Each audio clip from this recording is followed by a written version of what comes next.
At 3:42 a.m. on the morning of November 2, 2025, a strategic B-52H Stratofortress aircraft operating from medium altitude and in international airspace over the western Venezuelan Caribbean released 4 AGM-158B JASS-MER cruise missiles against the El Palito coastal refinery, located on Venezuela's central coast. In a span of less than 7 minutes, the projectiles penetrated the industrial perimeter and triggered secondary detonations that affected storage tanks and fuel transfer lines, causing chain fires visible from miles offshore. At 3:42:11 on November 2, 2025, from an approximate position 215 nautical miles northeast of La Guaira, 398 kilometers, a U.S. Air Force B-52H launched 4 precision JAS-SMER missiles directed at the state-owned El Palito Refinery, located on the coast of Carabobo State. The action, executed by a crew of 5 military personnel, lasted 6 minutes and 48 seconds from the release of armament until the final impact, and caused secondary fires that lasted for 3 hours and 56 minutes. Venezuelan air patrols scrambled at 03:51 arrived in the area at 04:07, while the bomber returned to its forward operating base at 07:22 after completing in-flight refueling. In the first place, the attack profile was 0340, final coordinate acquisition 0342, sequential launch of 4 JASMER missiles 0346, first impact on the cracking unit 347, second impact on the pumping line 348, secondary explosion in a storage tank 0349, massive ignition on maritime transfer platforms. Secondly, the capabilities involved. The B-52H, a veteran of strategic air power, used penetration missiles with GPS/INS guidance and a range exceeding 900 kilometers, minimizing its own exposure. The Venezuelan defensive system activated coastal radars and put anti-aircraft missile batteries on alert, while Su-30 Mk-2 fighters scrambled from Puerto Cabello. Consequently, the immediate operational impact was concentrated on energy capacity, interruption of refining, damage to maritime infrastructure, and temporary suspension of regional supply. The dull roar of the detonations traveled along the central coast, while columns of fire ascended in sequence, marking the illuminated industrial area as an involuntary beacon in the Caribbean night. According to technical sources of the exercise, the use of standoff fire indicates a preference for avoiding penetration of Venezuelan air defenses and maximizing precision. Next, on the following page, the attributed strategic motivations will be explored in depth. Logistical interdiction, degradation of defenses, coercive pressure, and probing of safe air routes. The use of long-range missiles from a B-52 platform responded to a standoff fire directive aimed at degrading refining capacity without exposing own assets to direct fire. The rules of engagement, EROE, applied allowed the authorization of the launch under a framework of selective interdiction after verification of critical targets and evaluation of collateral risk. The primary objective was process units and transfer lines that, if neutralized, would limit the refinery's operability. The Venezuelan response was 0351, air defense alert in regional commands 0354, scrambling of 2 Su-30 Mk-2 fighters from El Libertador base with interception orders 0402, activation of coastal missile batteries and control radars 0407, estimated arrival of air patrols over the El Palito area 0420, reports of ground launchers at maximum alert 0510, deployment of Coast Guard vessels for maritime perimeter control, the participation of 28 crew members in the air patrols and 64 military personnel among coastal defense units, and the Coast Guard in the first hour after the impacts is indicated. There is no confirmation of direct aerial encounter with the bomber, given that the B-52 operated entirely from international airspace and withdrew after in-flight refueling. In the first 4 hours, local teams attempted to control fires in tanks and transfer lines. The fire response was composed of industrial brigades and regional reinforcements who began cooling tasks at 5:30. Breakages were documented in at least 2 pumping lines and temporary loss of pressure in storage systems. Environmental risks included minor spills at docks and possible impact on the immediate coastal strip, requiring continuous water quality monitoring. The attack profile indicated the use of GPS/INS guidance and reinforced penetration capability. The precision reduced indiscriminate fragmentation, but increased impact on points of vulnerability. Venezuelan countermeasures focused on electronic warfare and the deployment of mobile decoys on a possible secondary approach route.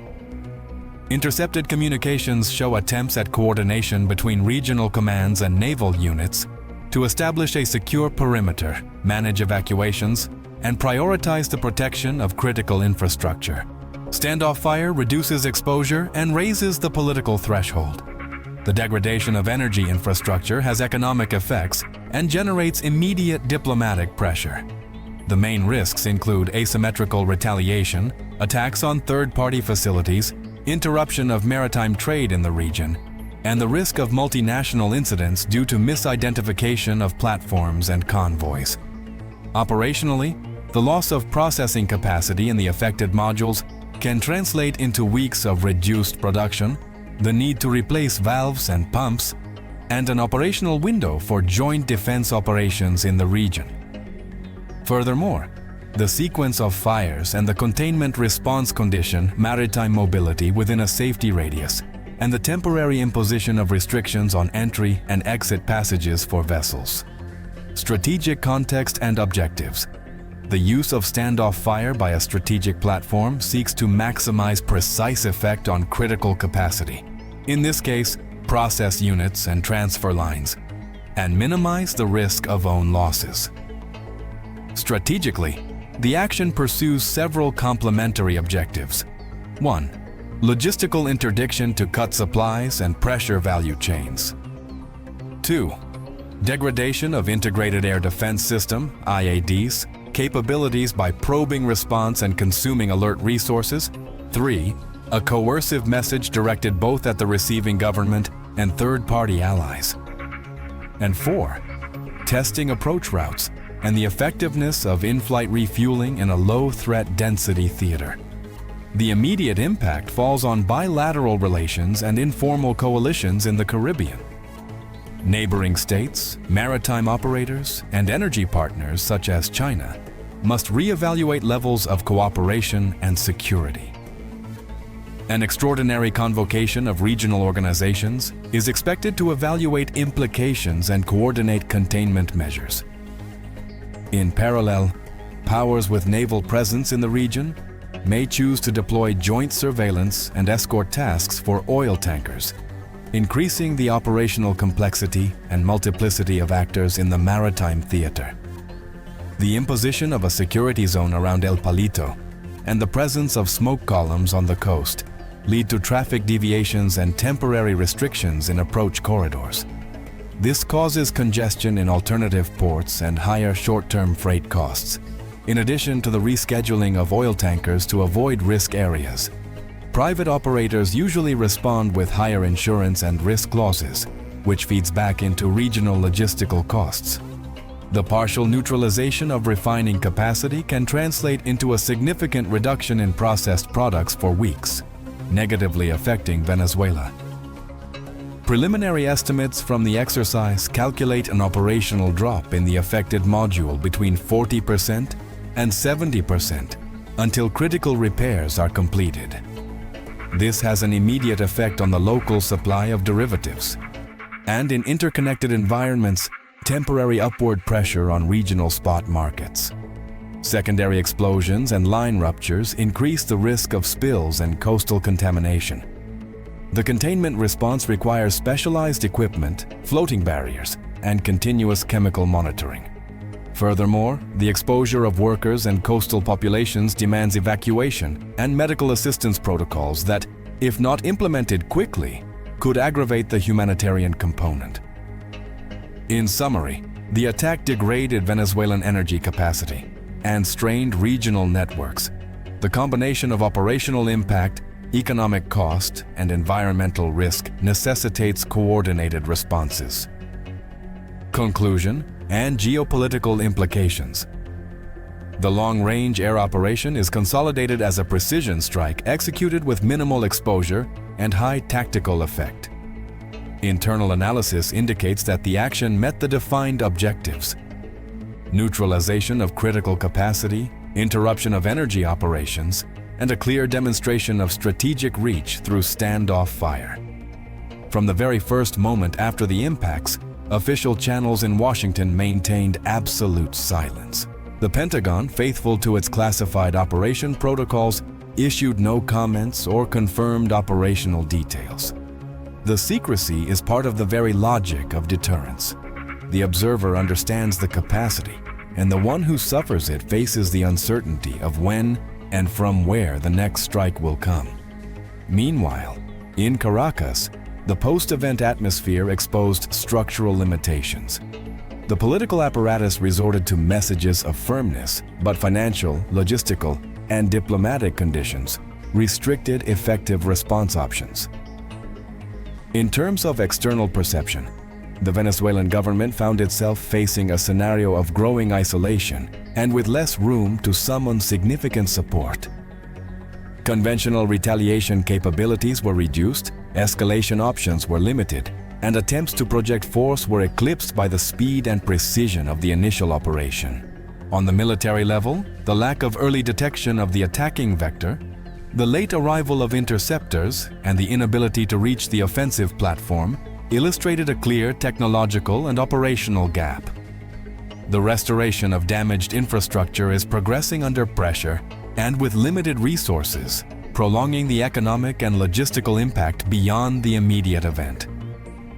Consequently, the final balance reflects a mission successfully executed from the perspective of strategic air power. Severe impact on a high-value target, practically zero exposure, an unequivocal signal of operational reach, and absolute control of the airspace. Thus, the early morning of November 2nd becomes an example of the doctrine of long-distance projection and the deterrent value of heavy platforms supported by intelligence and in-flight refueling. A forceful message about the ability to strike without warning and withdraw without vulnerability, leaving behind burning fuel, naval routes on alert, and an adversary facing the consequences alone. Undoubtedly, strategy and precision made the difference. The B-52 returned to its base without incident. The U.S. chain of command maintains absolute silence, and in the Pentagon, the information remains under impenetrable secrecy. Meanwhile, the Venezuelan regime, increasingly branded as a narco-state, remains internationally isolated, without a real capacity for response, and with its credibility weakened before the world. What is your opinion on this operation? Was it a necessary demonstration of force, or an action that could change the geopolitical balance in the region? Leave it in the comments and let's continue the conversation.